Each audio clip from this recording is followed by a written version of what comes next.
Atos, capítulo 20.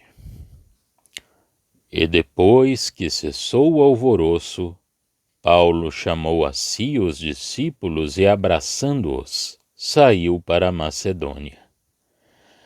E, havendo andado por aquelas terras, exortando-os com muitas palavras, veio à Grécia.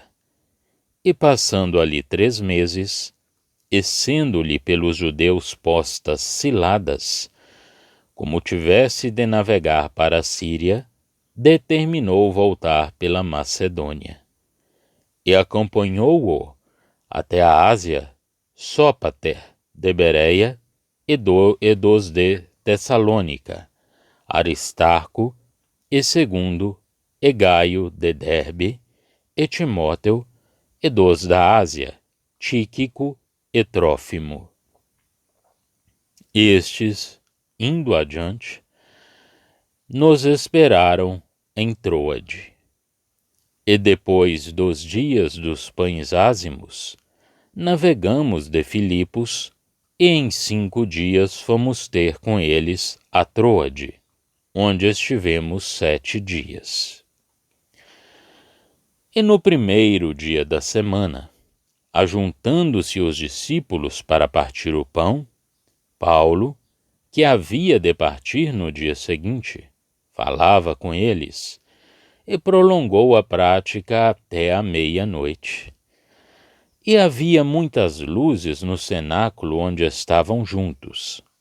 E estando um certo jovem, por nome Eutico, assentado numa janela, caiu do 3º andar, tomado de um sono profundo que lhe sobreveio durante o extenso discurso de Paulo, e foi levantado morto.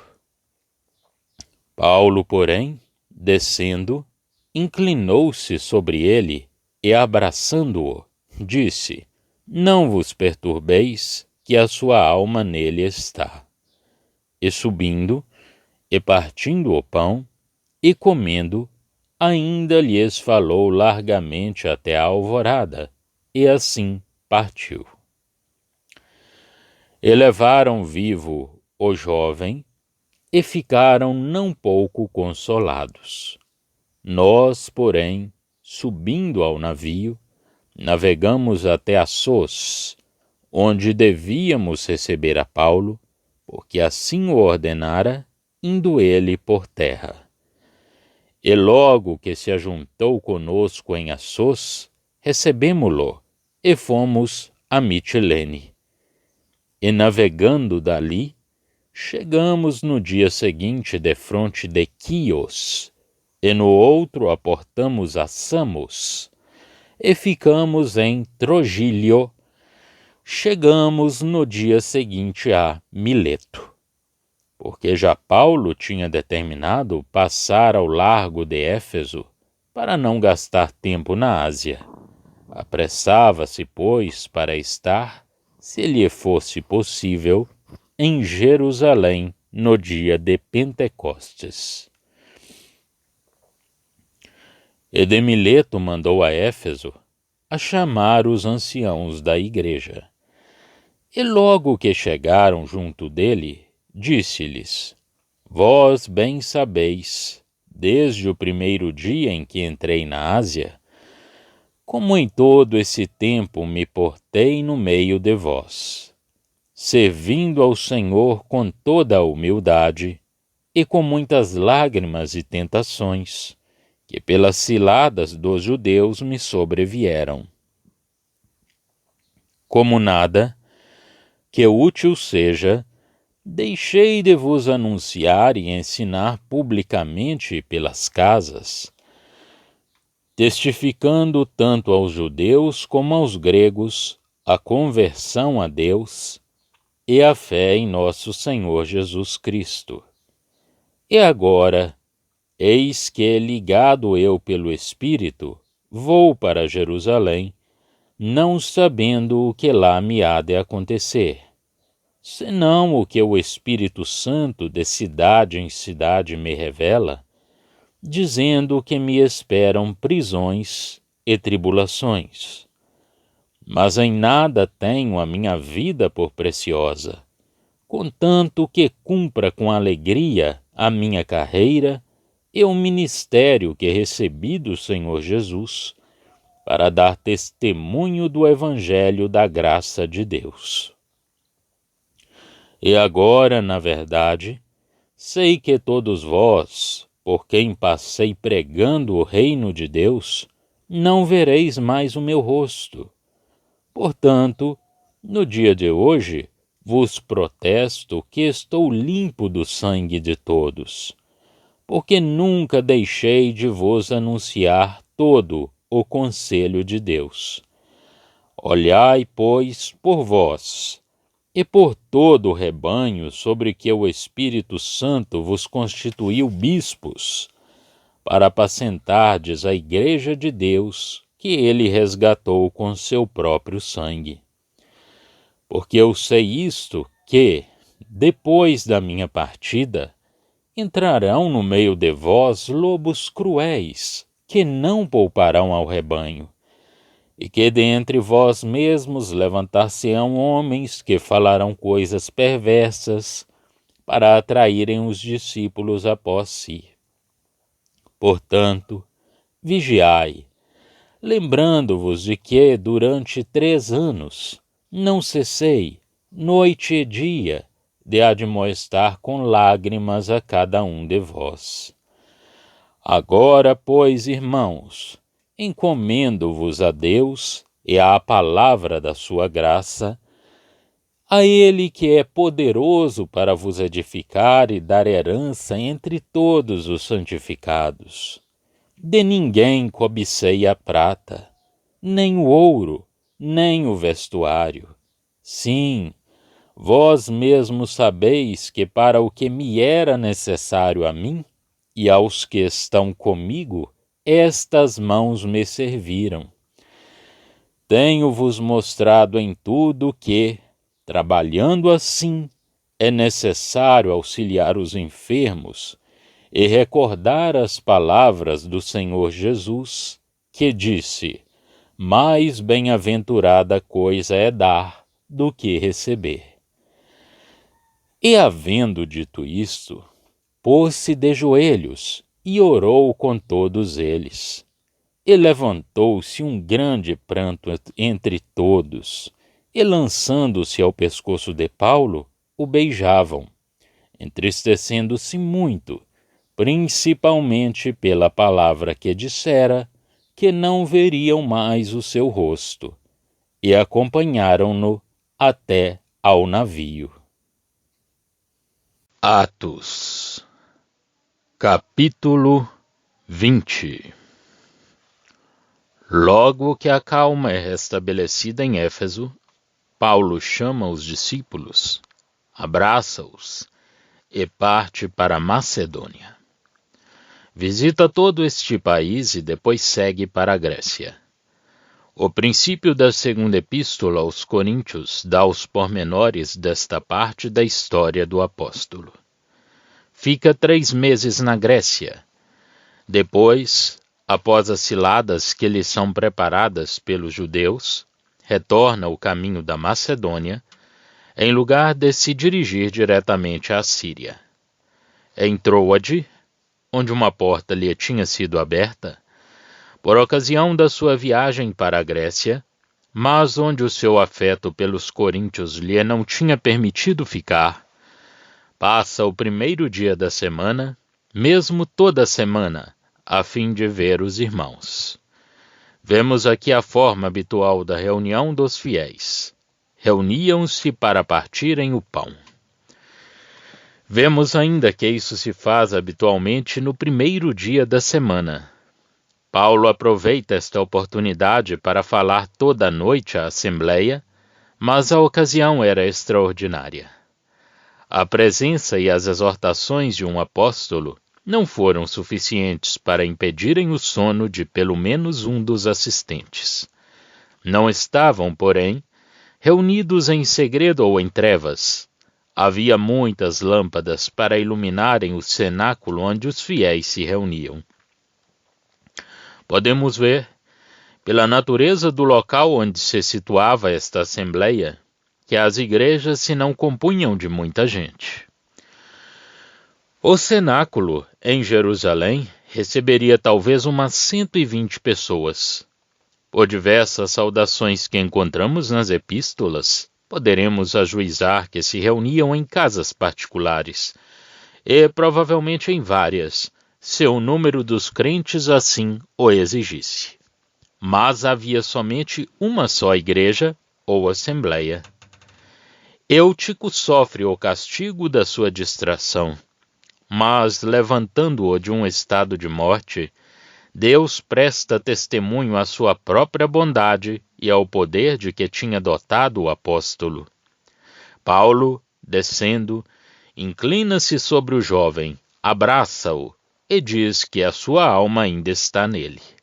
Portanto, não se tratava aqui senão de restabelecer a relação entre a alma e a organização física.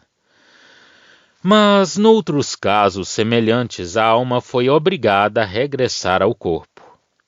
Paulo, continuando seu caminho, quer ir só de Troade até Assos. Em toda a história que agora estudamos, vemos que o apóstolo, por aquele poder que o Espírito Santo lhe dava sobre os seus companheiros, dispunha dos seus voluntários serviços. Não como Senhor, sem dúvida, mas mais absolutamente do que se ele fosse, de fato, seu amo. Ele é, sob Cristo, o centro do sistema em que trabalha, o centro da energia. Ora, só Cristo pode ser, de direito, o centro quanto à salvação e à fé. E Paulo não era o centro dessa mesma energia, senão enquanto estivesse cheio do Espírito de Deus. E isto, como vimos já, não entristecendo o Espírito e procurando ter sempre uma consciência sem mácula, quer a respeito de Deus, quer a respeito dos homens. O apóstolo não quer deter-se em Éfeso, embora, num tal centro, ele devesse permanecer algum tempo. Não era por falta de afeição pelos seus queridos efésios, e menos ainda o pensamento de querer desprezá-los, mas era preciso evitar o que tinha um certo direito moral sobre ele, senão queria ser retido pela obrigação que lhe impunha esse direito. Paulo convoca os anciãos de Éfeso e dirige antes um discurso que é necessário examinar um pouco, porque ele apresenta a nós a posição em que se encontrava a igreja e a obra do evangelho entre as nações. As igrejas estavam consolidadas sobre uma vasta área do país, e pelo menos em vários lugares tinham tomado a forma de uma instituição regularmente ordenada. Alguns anciãos tinham sido já estabelecidos e reconhecidos como tal. O apóstolo pode convocá-los, a sua autoridade também era por eles reconhecida. Paulo faz-lhes do seu ministério como de uma coisa passada. Que solene pensamento este! Tomando-os como testemunhas não só de que ele lhes pregara a verdade, mas uma verdade que se dirigia à consciência deles, colocando-os por um lado perante Deus e por outro, apresentando-lhe aquele em quem Deus se fazia conhecer, em quem ele comunicava toda a plenitude da graça, isto é, Jesus, objeto da sua fé e salvador das suas almas. Tinha-lhes anunciado tudo isso através das penas e das dificuldades, em presença da inconsciente oposição dos judeus, que tinham rejeitado o Cristo. O apóstolo tinha cumprido a sua penosa tarefa, segundo a graça, que o elevava muito acima desse mal, anunciando aos judeus a salvação e ultrapassando os limites desse povo, porque se tratava da graça, dirigindo-se aos gentios, a todo homem pecador e responsável. Enfim, Tinha feito tudo isso não com o orgulho de um doutor, mas com a humildade e a perseverança do amor. Aliás, o apóstolo também desejava acabar o seu ministério, não faltando em nada ao que Jesus lhe tinha confiado. E agora ia a Jerusalém, sentindo-se constrangido no seu espírito a fazer-lhe, não sabendo ao certo o que iria acontecer-lhe, mas advertido pelo Espírito Santo de que o esperavam cadeias e tribulações. Quanto aos fiéis de Éfeso, Paulo sabia que o seu ministério estava terminado a respeito deles e que já não voltaria a vê-los. Doravante a responsabilidade pesaria sobre eles. Assim, o que o Espírito Santo nos apresenta nesta comovente passagem da Escritura é que ali, onde a narrativa pormenorizada do trabalho do apóstolo entre os gentios, para implantar entre eles o Evangelho, lhes apresenta um quadro perfeito do resultado dos seus trabalhos, quer a respeito dos judeus que se encontravam nesses lugares, quer a respeito dos próprios gentios. Ali, ele despede-se da obra para deixar aqueles que tinha reunido numa nova posição. Se Paulo alguma vez foi posto em liberdade e voltou a esta região, não necessariamente a Éfeso, como fariam supor as epístolas aos Filipenses, a Filemon e talvez a segunda a Timóteo, não temos narrativa escriturística a tal respeito. Este discurso marca o fim de uma das fases da Igreja, a saber, do período dos trabalhos apostólicos, e a sua entrada numa outra fase, a da responsabilidade dos cristãos, devendo permanecer-se na posição em que os trabalhos dos apóstolos os tinham colocado, agora que esses trabalhos tinham cessado. Mostra-nos o serviço dos anciãos, que eram estabelecidos pelo Espírito Santo como vigilantes ou bispos, e ao mesmo tempo os perigos e as dificuldades que assinalariam a cessação dos trabalhos apostólicos e complicariam a obra dos anciãos, aos quais a responsabilidade seria agora mais particularmente entregue. Uma primeira observação importante a fazer ao tema deste discurso é que a sucessão apostólica é ali inteiramente negada. A ausência do apóstolo, segundo seu próprio testemunho, seria a causa de diversas dificuldades, ou para impedi-las de surgirem. O discurso do apóstolo anuncia, em segundo lugar, que uma vez a energia apostólica afastada, energia que refreava o espírito do mal, lobos roubadores do exterior e doutores do interior, ensinando coisas perversas, levantariam a cabeça e ocupar-se-iam a corromper a simplicidade da igreja e a destruir a sua felicidade. A igreja seria atormentada pelos esforços de Satanás, sem possuir a energia apostólica para fazer face a esses esforços. Este testemunho do apóstolo é a mais alta importância a respeito de todo o sistema eclesiástico.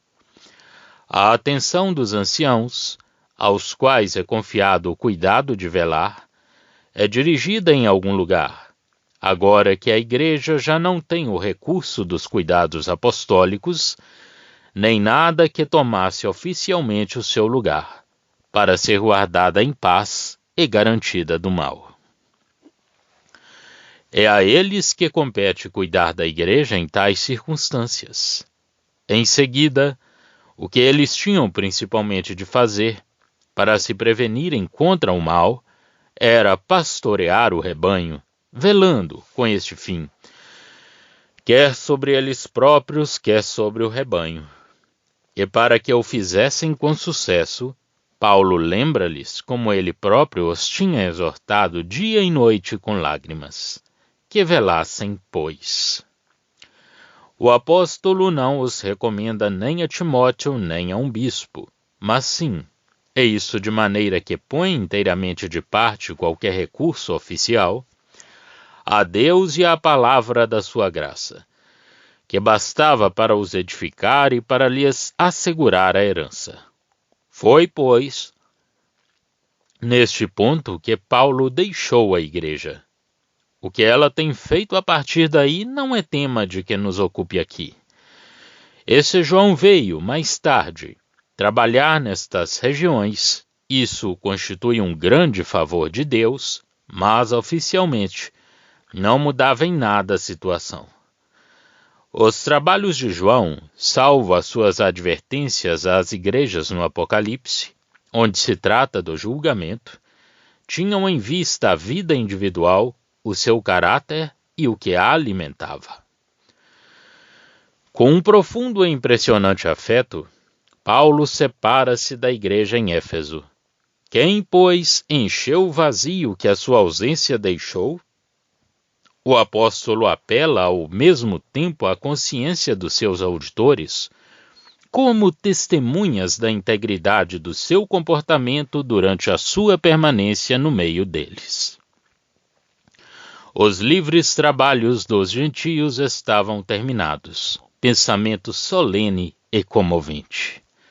Deus tinha-o escolhido como instrumento para comunicar ao mundo seus desígnios a respeito da igreja e para fundar no mundo este objeto precioso dos seus afetos, unido a Cristo à sua direita. Que virá ela a ser neste mundo? Doravante o apóstolo deve dar contas de si mesmo e cumprir, de maneira impressionante, as predições do Senhor. Levado pela maldade dos judeus perante os tribunais, entregue pelo seu ódio nas mãos dos gentios, tudo isso ia tornar-se mais um testemunho. Os reis e os governadores ouvirão o evangelho, mas o amor de muitos se resfriará. Tal era, em geral, a situação. Mas havia também alguns pormenores que eram mais pessoais ao apóstolo. Podemos notar agora um traço importante do livro que estudamos e que ainda pouco observamos, a saber, o desenvolvimento da inimizade dos judeus até uma rejeição final, quando colocados sob sua própria responsabilidade. Os Atos dos Apóstolos terminam pelo último exemplo da obstinação deles, que se apresenta na história apostólica. No decurso desta história, a obra entre os judeus é deixada no esquecimento, e a de Paulo ocupa toda a cena na narrativa histórica dada pelo Espírito Santo.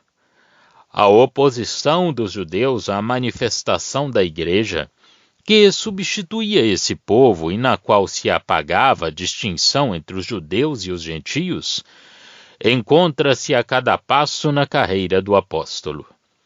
Essa distinção apagava-se totalmente pela introdução do céu e da graça plena e soberana, em contraste com a lei que, sendo inteiramente universal nas suas direções, era, porém, dada a um povo distinto. E todo pecador aproveitava desta graça pela fé. Embora o apóstolo usasse de todas as atenções possíveis para com os judeus, que ele amava como seu povo, o ódio que é a sua obra lhe acarretou da parte deles, e que perseguiu o apóstolo em cada passo da sua carreira, revela essa oposição em toda sua intensidade em Jerusalém, de que era o centro natural, e manifesta-se nas violências da multidão e nos esforços feitos junto aos gentios, esforços que tinham por fim tirar um tal homem da face da terra. Era o que tornava muito séria a posição do apóstolo em Jerusalém a respeito dos gentios. Nessa cidade, ainda mais ciumenta da sua importância religiosa, importância que ela, na realidade, tinha perdido sob a escravatura romana, transformando esta importância num espírito de rebelião contra a autoridade que a oprimia. Já estão disponíveis para leitura os comentários do Novo Testamento e do Antigo Testamento de João Nelson Darby. Estão nos formatos de livro, e-book, também aplicativo para o celular Android. Visite o nosso site www.palavrasdoevangelho.com.